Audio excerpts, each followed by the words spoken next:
Chère madame, voilà. Merci Bob. Oui. Rémi, Oui.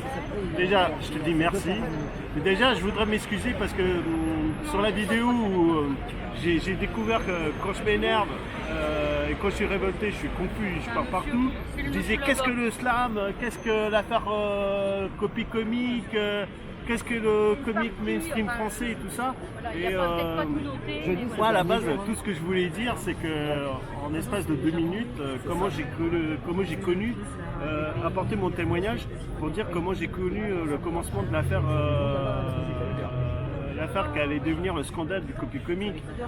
Moi, en tant que slammer, sur les scènes slam, j'ai entendu la rumeur à partir de 2010-2011 parce qu'on avait beaucoup d'intermittents du spectacle qui venaient s'amuser, s'éclater sur les scènes slam et qui nous disaient n'allez pas sur les scènes de Jamel Debbouze parce qu'ils copient, ils volent les sketchs des amateurs, comédiens amateurs ou professionnels sur les scènes ouvertes. Bon, on avait déjà entendu la rumeur avec la complicité de Kader Aoun, qui est l'horrible organisateur de ce pliage artistique, avec la complicité de Gad Elmaleh, Jamel Debbouze pour les plus connus, Thomas N'Djilou, enfin toute la bande du comique mainstream français qui est raciste et pas drôle, etc., qui n'a pas de talent. Bon, mais de là à imaginer qu'ils allaient passer, quand l'affaire du scandale copie comique, là on s'est dit mais qu'est-ce qui s'est passé?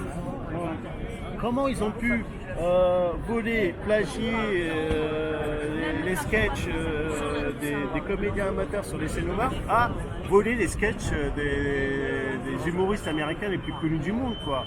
Là tu te dis mais qu'est-ce qui s'est passé? C'est en fin de compte parce qu'ils ont bénéficié, la bande organisée de Kader Aoun, du fameux comique mainstream français, ils ont bénéficié d'une protection du showbiz français, tout simplement.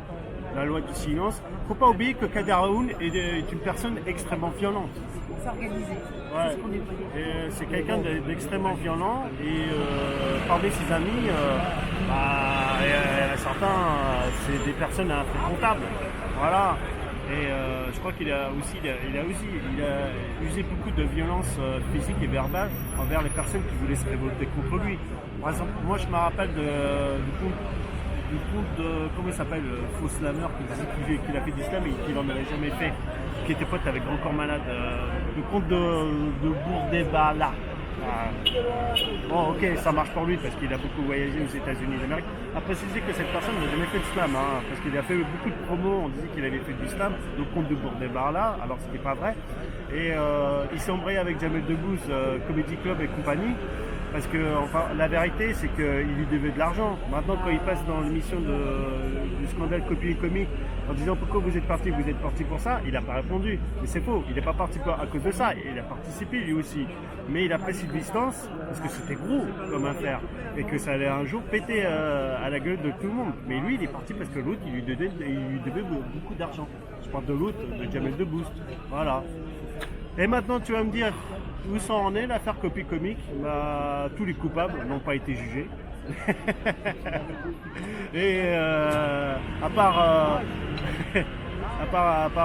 Gad Elmaleh et compagnie, on les a montré du doigt, mais personnellement, le showbiz français continue à protéger ces gens-là, comme il protège malheureusement Roman Polanski et Gabriel Matzneff, Frédéric Mitterrand, etc., etc.